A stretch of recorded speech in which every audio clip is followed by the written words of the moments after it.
Hola, ¿qué tal amigos de Univista TV? Soy Alejandro Marcano Santel y esto es Sin Filtro. Bueno, han pasado 2 años desde aquel 28 de julio del 2024. Mientras algunos insisten en que nada ha cambiado, otros sostienen que los cambios más importantes están ocurriendo detrás de los titulares.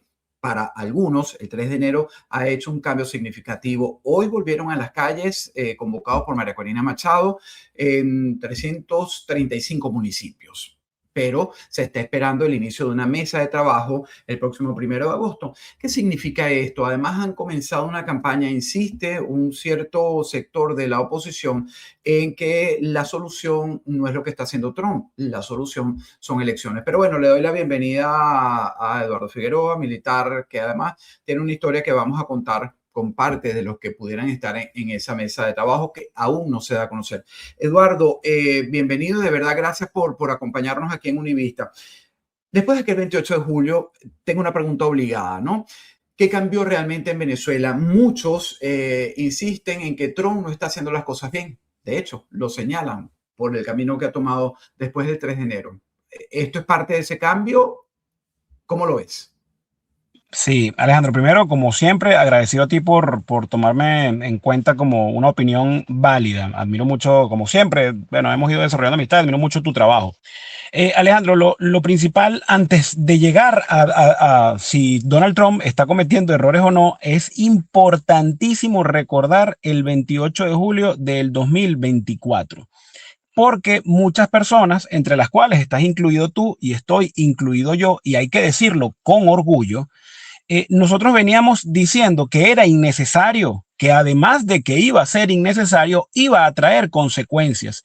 En esos momentos era muy impopular decir esas realidades. Principalmente se señalaba la incongruencia y las incoherencias de la línea discursiva de María Corina Machado, donde ella solamente un año antes decía o mantuvo, de hecho, cuando yo hice una gráfica, eso lo pueden hacer ustedes en su casa, una gráfica de qué fue lo que hizo que María Corina Machado disparara la aceptación que ella tenía luego de 10 años, cuando usted proyecta en una gráfica, en un eje cartesiano, lo que fue año por año, la aprobación de María Corina Machado no pasaba de un 20%. De hecho, se puede promediar en un 15%. De repente, en el año 2022, hubo un pico que llegó hasta el 30, 40 y luego en el 2024 llega hasta un 70%. Pero cuando tú ves el pico, eso fue en agosto del 2022 casualmente. Y fue cuando ella publica una carta muy fuerte en contra de todo el sistema de oposición, donde ella describe con detalle cada uno de los errores y cada una de las traiciones y hasta de los delitos y de la corrupción de lo que se entiende como el G4. ¿Qué fue lo que dijo la gente? Bueno, maravilloso. Esta señora está clara, dijeron en el 2022. Mira, por cierto, ella criticó duramente también el tema de ir a elecciones con un sistema fraudulento. Eso fue la que la encumbró. Pero luego de que aprovechó ese capital que hizo, diciendo las cosas, sí, las cosas que se habían hecho de una manera errónea, bueno, lo lanzó a la basura y dijo, yo voy a cometer una y otra vez los mismos errores que yo señalé y por los cuales se me ha aceptado a mí. Una de las cosas que yo decía, frustrado porque conozco muy bien desde dentro el monstruo, porque fui preso político, fui perseguido, fui torturado en cárcel, estuve desde hace muchísimo tiempo definiendo que la solución en Venezuela iba a ser de fuerza. Yo sabía que esto iba a causar, y ustedes lo pueden buscar en los artículos que yo escribí en El Nacional, para que no quede como sencillamente palabras vacías, que yo escribí en El Nacional entre el 2024, el 2023 y el 2024, donde yo decía, el 28 de julio no va a dejar absolutamente nada, no se van a cobrar votos, va a haber más muertos, más detenidos y más represión. Bueno, no había que ser un genio ni un sabio para que eso ocurriera. Hago esta introducción, Alejandro, y perdona, para aclarar que el 28 de julio fue totalmente innecesario y Marco Rubio lo recalcó, si no me equivoco, el 6 de enero en una entrevista. Y por eso el liderazgo de María Corina Machado queda por fuera de esta mesa, no es tomada en cuenta, lo dijo el presidente Trump a horas después de ese hecho del 3 de enero, que ella no tiene la suficiente o no tenía la suficiente fuerza política para representar. Ahora lo estamos viendo en esta mesa, a pesar del documento que hacen el fin de semana, donde dicen que ya no va a participar, no va a ser un obstáculo, no fue tomada en cuenta.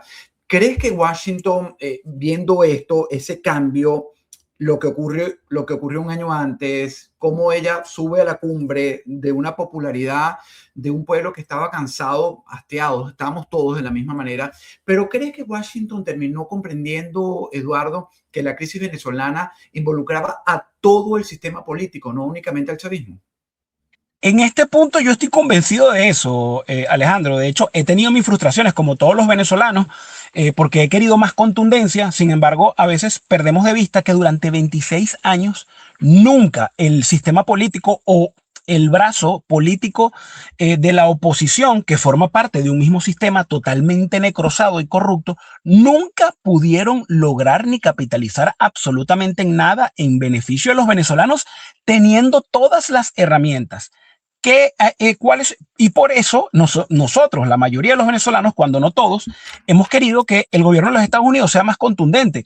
Pero es que no podemos hacer como se hacía en Venezuela, la gente que no estudiaba bachillerato y bueno, me voy a meter en un parasistema. Entonces yo voy a hacer en un año todo el bachillerato. No, no se puede. Entonces tú no puedes corregir todo lo que se dejó de hacer en 26 años en 7 meses. Pero vaya que han sido tremendos logros.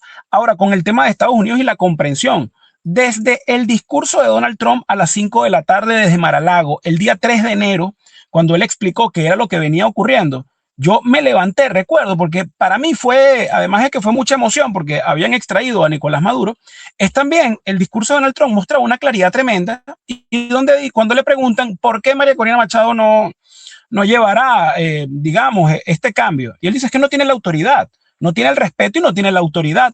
Y luego cuando salen investigaciones hechas por la CIA, que esto viene saliendo desde el 4 y 5 de enero, se dice que la CIA llevaba más de 2 años haciendo investigaciones y entregando informes donde decían que no es que solo el sistema político de oposición mentía, es que eran irresponsables y no tenían la capacidad para sostener el poder.